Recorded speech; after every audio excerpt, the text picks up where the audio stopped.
So good morning everyone. Thank you for the organizers of the India Live to give this opportunity to present our procedure of left anterior descending artery stenting for a HBR patient. So the focus of this discussion is about high bleeding risk patient, and we have an interesting patient on the table who needs angioplasty to the PCI to the LAD. She had previous PCIs in the past. So before we start our history, I'd like to introduce myself. I'm Dr. Refai Showkathali, based at the Apollo Main Hospital in Chennai, and I have with me Dr. Radha. She's a Consultant Interventional Cardiologist working in the same team, and we have Bhargavi, our scrub nurse, and Mr. Kumar, our radiographer and runner nurses as well. So I will pass on to Dr. Radha to present the case, and then we can start the procedure. Thank you, Dr. Refai. Now here I am going to present the history of a 64-year-old female who presented to us with class 3 angina for the past 2 months. She has been on regular sorbitrate for her anginal symptoms. She is a known diabetic and hypertensive for the past 10 years and also a CKD stage 5 who is on weekly thrice hemodialysis for the last 3 years. In the year of 2021, she has undergone PCI to LAD and circumflex with 2 drug-eluting stents. In June 2022, she presented to us with effort angina. She underwent an angio which showed left dominant system. The LAD stent was widely patent, and there is a severe distal circ disease with ISR of the proximal circ stent. She underwent OCT guided PCI to circ in June 2022, and her LV function was normal then. And now when she presented to us, her ECG did not show anything significant. Echo showed hypokinesia of LAD territory with an EF of 50%. Her hemoglobin is 8.5 with a creatinine of 5.6 and potassium of 4.4. Here in this slide we can see the echo which is showing mild hypokinesia of the LAD territory.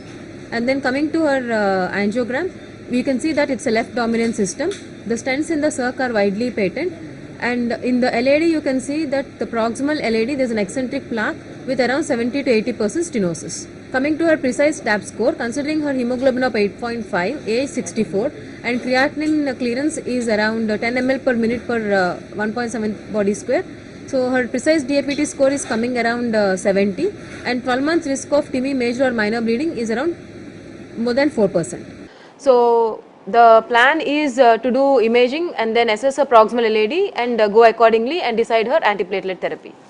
So having heard the history from Dr. Radha, I think we know that we have an axis on the left right femoral axis with a 6 French sheath. It was done with an ultrasound guided puncture because she hasn't got a good radial on the right side and she's got a fistula on the left arm for dialysis. So with that into account, we went femorally with the right femoral axis with a 6 French sheath. So we're going to start our procedure now. So as we shown, the precise DAPT score for our lady is 70, which is putting her at a very high risk of bleeding risk. As you know, that 25, any DAPT score, precise DAPT score of about 25 is considered as a high risk for bleeding with a more than 2.5% bleeding risk at every annum. Test.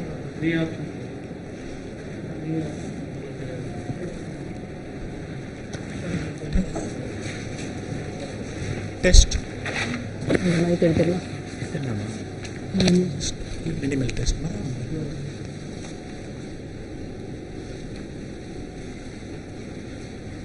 Center up, ma.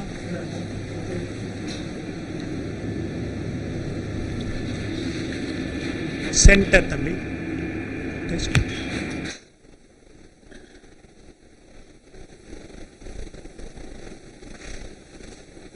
Test.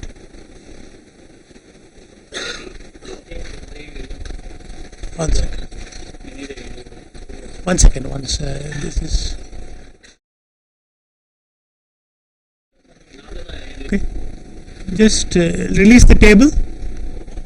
That's it. Nice injection. Move the table.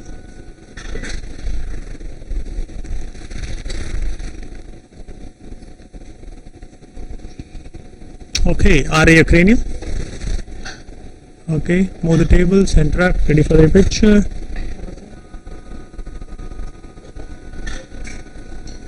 Okay. Play the previous picture. Did we need a spider or? Yeah, let's do spider as well, just for the finish, because when you are putting from the ostium of the LAD, we need a precise landing. This is also showing.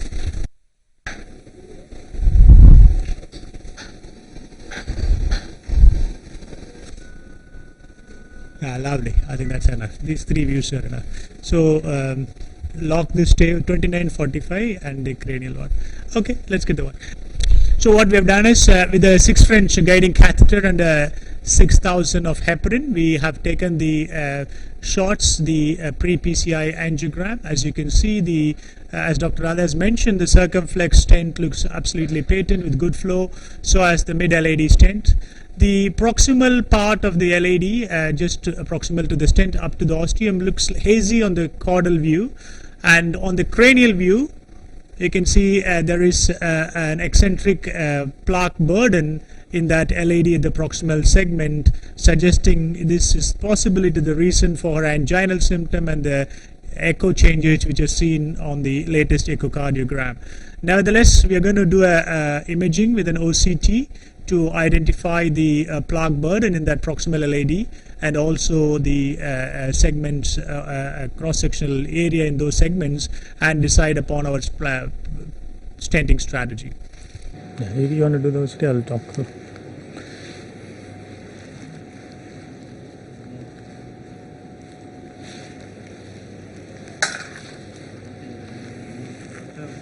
Okay, so now you've got the wire run through NS wire into the distal LAD, and now we're going to do an OCT run of that proximal part of the LAD, and also to look at the stented segment of the LAD as well.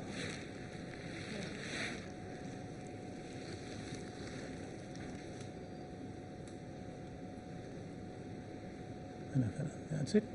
So we put 75 high resolution, not 54.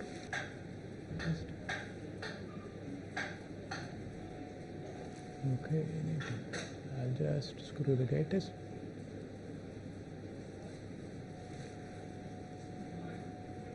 Test. Yeah, no, nice test. I want to see whether it's, it's a left dominant system. No, so a lot of going into circumflex. Okay, come to cranial again.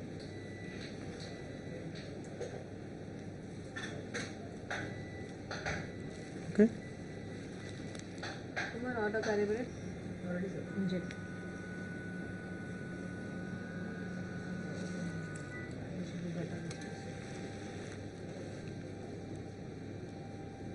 I think it's a manual pullback, I can't remember now. Yeah, it's okay, better than last time. Stent inside we are okay. Yeah. Proximally we are looking. No, that stent inside we are not too bad. Come on, we were interested more in the proximal. So we have done a OCT run from the mid LAD to the left main stem. So we used a 75 millimeter pullback with a contrast injection. You can see the OCT on the screen now. Can you play that? Yeah. So you can see the initial contrast clearance was not great at the distal edge, but as you come, you can see nice clearance of the contrast. And you can see the stent is well opposed, and it's quite a large stent, and the stented segments at the distal edge stop here. Bit of a contrast clearance here. Go. So the most of the stented segment looks widely open. There is no neoatherosclerosis, no restenosis. But when you come back to the proximal edge of the stent, you can see there is some homogeneous layer of neoatherosclerosis formation. And then proximal to the stent, you can see a lot of calcium at the 2 to 4 o'clock position, and there is a significant fibrofatty plaque burden in the proximal LAD. With the cross-sectional area at one point is around 2.3, but actually the osteoproximal LAD is quite large with a lumen area of, show me the osteoproximal LAD, just click there.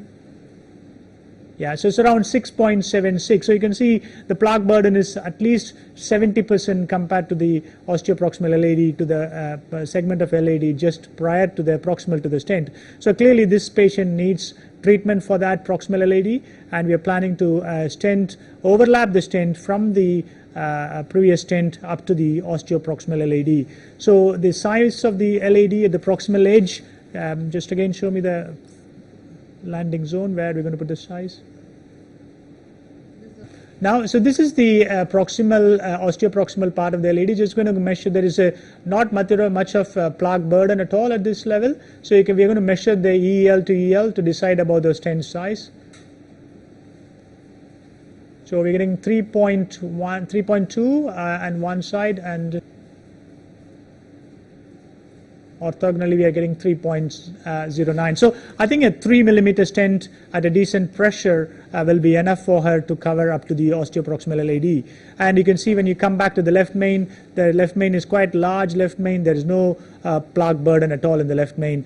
Start. So considering the OCT images, even though angiographically there appears to be a lot of calcium, but on the OCT we didn't find significant calcific burden as per the OCT calcium score of anything is 1. I don't think we need any calcium modification treatment here. We might as well generally use our 3 millimeter balloon to predilate and then put a 3 millimeter stent. That is the plan at the present time.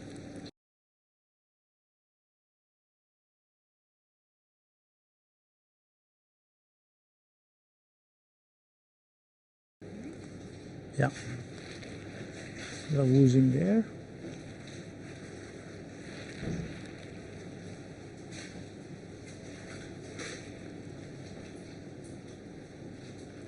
So we're going to so now we have a 3 by 12 millimeter balloon, NC balloon, to predilate the lesion starting from inside the proximal part of the stent, and then we are going up to the ostium of the LAD. So just give a stent boost or a normal thing to see.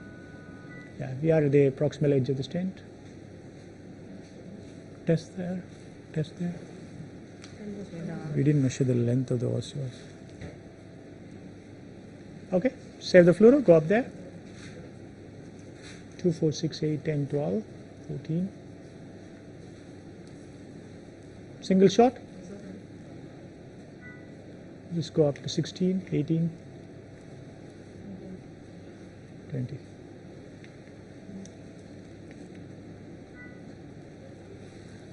And down.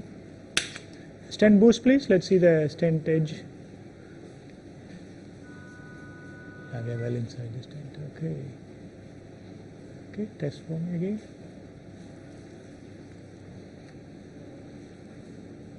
Okay, go up there. Save the fluoro, go up there. 2, 4, 6, 8, 10, 12, 14, 16.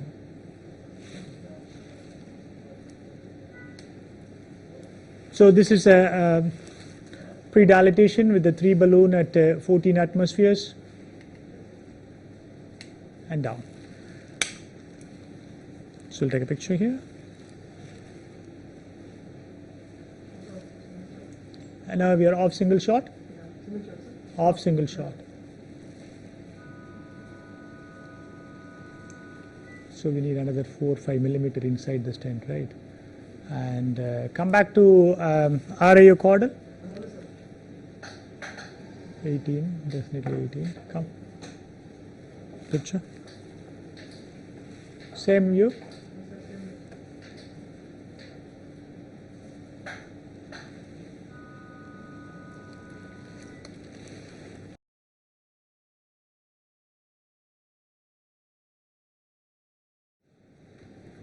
So after doing predilatation, we have taken pictures, and we decided that she will benefit from a 3 by 24 Ultimaster Nagomi stent. As you know, that Ultimaster is a absorbable polymer sirolimus regulating stent, which has been proven in the master DAPT trial that abbreviated DAPT regimen is equivalent in terms of net adverse clinical event compared to a long DAPT regimen, whereas the BARC bleeding risk is significantly lower. BARC 2 bleeding risk particularly is significantly lower with the abbreviated DAPT regimen compared to a longer DAPT regimen, as shown in the master DAPT trial, where all those 4,000 patients underwent Ultimaster stenting in different segments, both in ACS and chronic coronary syndrome. Okay, cut please, test. Okay, one picture. Stent boost, yeah. Stent boost, picture random. We'll see how much overlap. There's a lot of overlap. Come to caudal, please.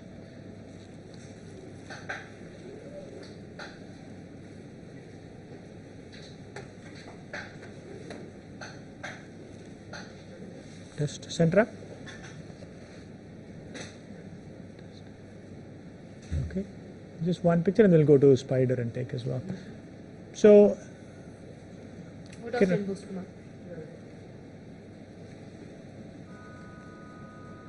can come back actually. Spider, ready for a spider. So you know that recording on, okay. So you know that Ultimaster Nagomi has got a stent starting inside the dots, the marker. The marker is 1 millimeter length marker. So the stent's around 0.2 to 0.5 millimeter inside the marker. Spider, please. Okay. So now we are on a spider view. Just take a picture. Yeah, I think this is looking good. Yeah, you can slowly deploy now. 2, 4. What is the nominal? 8, 11. Okay, so we're deploying the stent at a nominal of 11 atmospheres from the osteoproximal LAD to the mid LAD, covering at least 8 millimeter of the previous stent in the LAD, because we can see from the OCT there is some NIH at the proximal edge of the stent. Just test, make sure there's good flow in the circumflex. Save the fluoro. So I've just given a test to show that the flow in the circumflex is not compromised at all. 20 seconds. Go to cranial view quickly. Shows the, keep it, just come to 10. Move the table. Okay, slowly down. So good expansion of the stent in 2 orthogonal views. We have seen the expansion of the stent. Yeah. So I'm just going to push the balloon forward a little and a little high pressure just to optimize that. Yeah, go up there. Go up to 16. Yeah. It's gone inside. 16.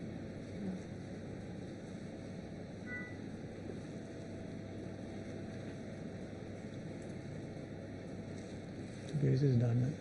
Down. Case is done. That's all. It's not a very complicated case.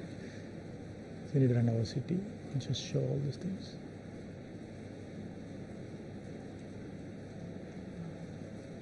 Wait for the last thing.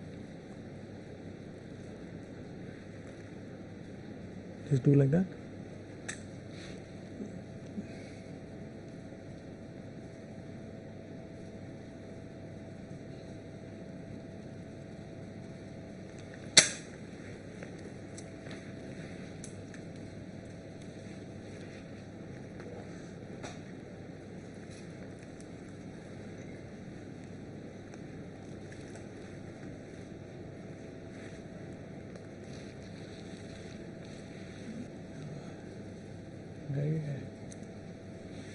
Test.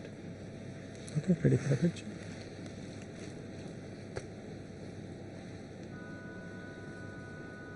Okay, spider please.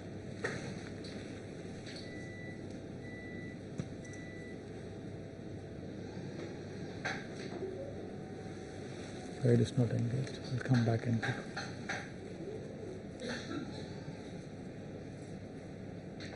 Test.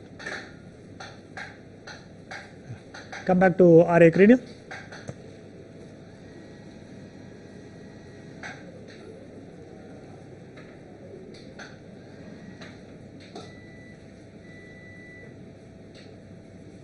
Ready? On the table.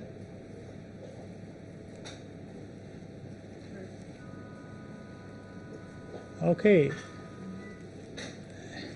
So angiographically, I'm quite pleased with the expansion of the stent. So I don't know that I would like to do post-dilation having seen this, but let me do a OCT run. Let's confirm everything before I decide that whether we need a post-dilation here or not. Thank you.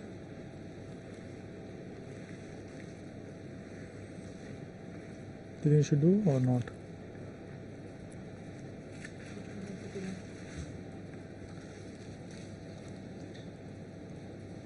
Come closer.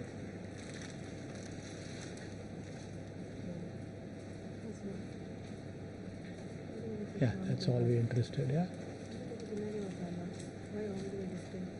Yeah. No, that is the mark. Yeah, just below the. You don't want to do anything with the old stent, man. But then it'll give some idea now when you are doing 75. Live test. Test, brother. Okay, guide is not engaged. Spider, please. Stand by. Test.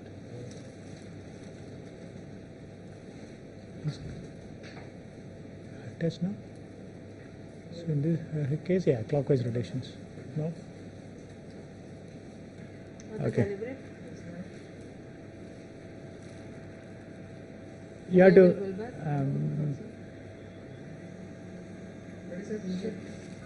Start pull back. Start pull back. Oh, no, it's gone. That's it. No, No, it's okay, it's okay. Now I think when he after start pull back only the proximal edge of the stent is only seen. It is manual, kada? So you have to immediately give start pull back also once the injection starts. That's okay. We are interested in this particular first part of the stent. This is an old stent. We don't need to worry. This is our part of stent, no?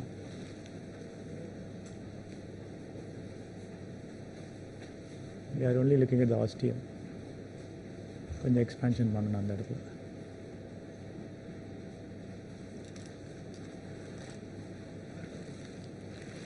Okay. Okay, let's do an expansion. I'll do one more last. Come. Use a 3 by short balloon. 3 by 12 NC balloon. O balloon 312 NC.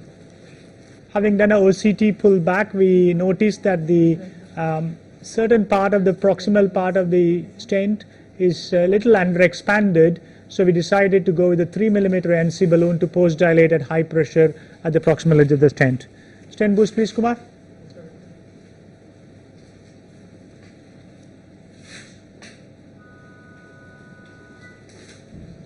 Show me that. Yeah, go up there to 20, 18, 20. That's it, lovely. Keep it at 20 for 20 seconds.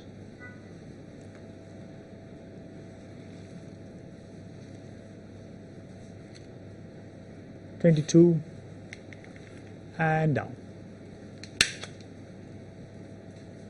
Caudal and stent boost. Are you caudal and do a stent boost?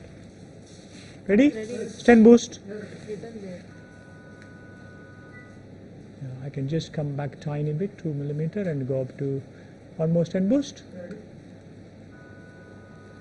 You just go up to 18, not more than 18, 20. Single shot.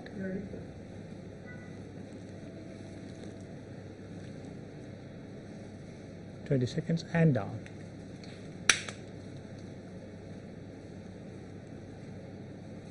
Okay, OCT, last one. Stay in the same view. Yeah, I know, I am. I'm closing.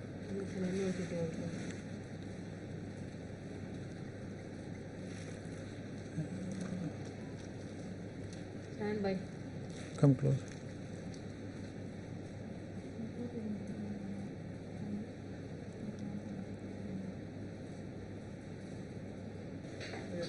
Test.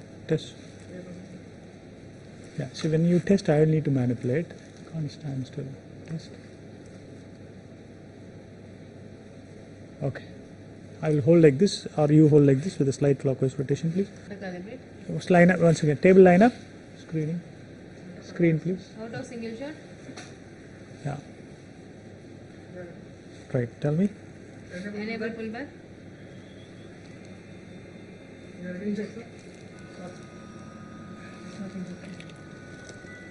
That is very fast, but it's okay. And we are very happy. This one is not too bad.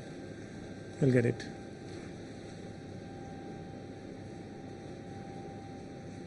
I think we are done.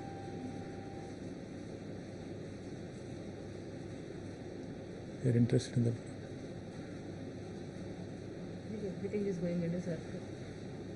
That's okay. That's all we need. Ostium, left main.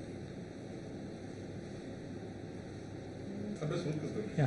So after putting a 3 by 24 millimeter ultima stenogomy, we decided to do a pullback to see the expansion of the stent, and you can see the OCT here. Even though the expansion of the stent was at most of the segments, at the one segment I thought there is an under expansion, so therefore come back, proximal. Yeah, so here you can see the expansion is little under expansion at this segment, so we decided to go with a 3 millimeter NC balloon at high pressure, and then we used a 3 millimeter 3 by 12 so we used a 3 by 12 NC balloon and went up to 22 atmosphere from the osteoproximal LAD to the first half of the first stent. And we did a last pullback, but the last pullback clearance was not great because the circumflex is a very large vessel, and therefore there's a lot of contrast going into the circumflex. And since the stent is coming from the ostium of the LAD, I don't have the opportunity to use a guidezilla to inject as well, so we have to accept the OCT. This is the proximal edge of the stent. As you can see on this last OCT pullback after post-dilation, we achieved a stent cross-sectional area of 6.45, and as you can go inside, wherever we had around 5 is expanded to 6.85 and 6.9 after post-dilation, suggesting that the expansion was well, and angiographically the expansion was quite good. Play the angiographic views, please. So this is the PA cranial view we took after the post-dilatation, and you can see the fully expanded stent. And the next one. So this is the spider view, showing again the osteoproximal LAD stent, which is fully expanded. On OCT, we managed to get a minimal stent area of around 6.2, suggesting it's a good apposed stent throughout. Thank you.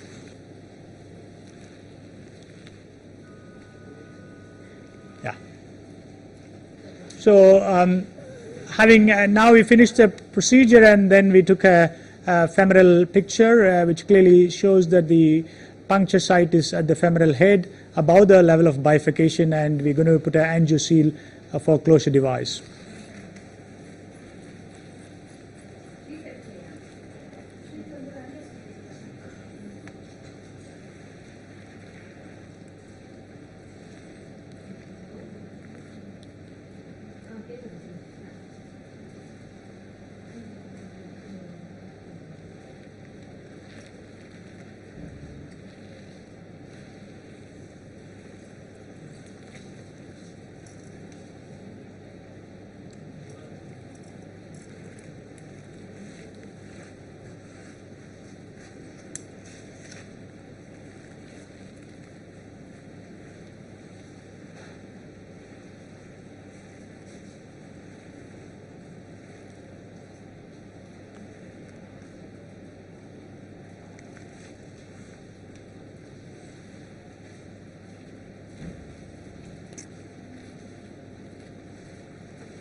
Yeah, slight superficial ooze I have seen there, but otherwise it's good.